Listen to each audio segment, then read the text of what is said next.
یا هزین بسیجین سر به سپاه پاسداران ایرانی بلوک کرد. هفدهم سزا لسر جگیری فرمانده گشتی سپاه پاسداران سپاند. بریتانیا سزا خستنه سر فرمانده هزین هشکانی سپاه ایرانی و لسر سرکوت کردن خوپشانداران 5 سزا لسر ایرانی سپاند.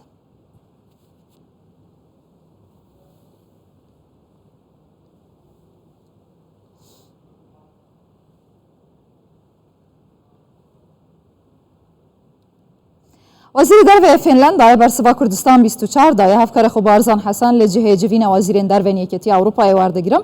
وزیر درو فنلند آید بیجیتن زیادتر 10,000 کردان لفنلند هنه و ترکیه هیچ کشور دگل کردن فنلند نینه بزنم چه دیگوتی در حقی ولیستا ترکیه پیشکشکری برا دست کردن وان کردن که ترکیه دخوازیتن. بارزان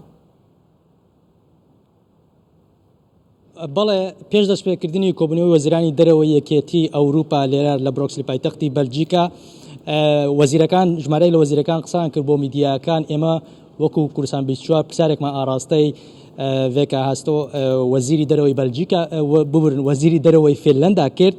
کە ئاخۆ ئەو کوردانەی کە ژمارەێکی زۆر لە کورد لە فێنلەندا دەژین کە نابنە قوربانی ئەوەی کە دوای ئەوەی کە فێنلەندا دەبێتە ئەندامی ناتۆ یاخود تورکیا هیچ داوایەکی کردووە لە فێنلەندا لە وڵامدا وەزیری دەرەوەی فێنلەندا بە کوردستان 24 ڕاگەیاند کە ئەو کوردانەی کە لە وڵاتەکەی ئەو دەژین زیاتر لە 10,000 کورد دەبێت ئەوان هیچ کێشیان نییە لەگەڵ تورکیا و بە ئارامی و بە سەلامەتی کوردەکان دەمێننەوە. ئەم لێ دوانەی وەزیری دەرەوەی فێنلەندا لە کاتێکدا ئێمە وەکو کوردستان 24 لە ماوەی ڕابردوودا پرسیارمان کرد لە نوێنەری هەمیشەیی سوید لە یەکێتی ئەوروپا بە هەمان شێوە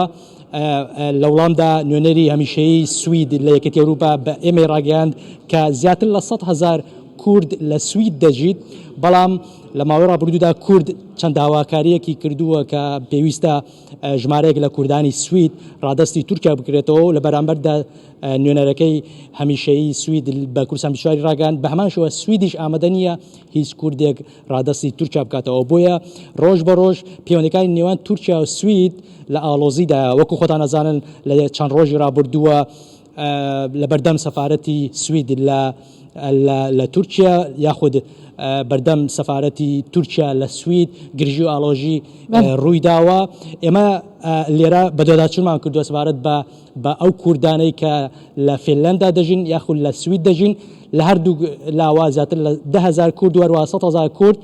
بۆمان دەرکەوتەوە کە وەکو کوردستان 24 کە بە سەلامەتی و بە ئارامی ئەو کوردانە لەوێ دەمێننەوە وەکو وەزیرانی دەرەوەی فێنلەندا و سوید بە ئێمە ڕاگەیاند. بارزان حەسەن بڕۆکس لێ دەست خۆش.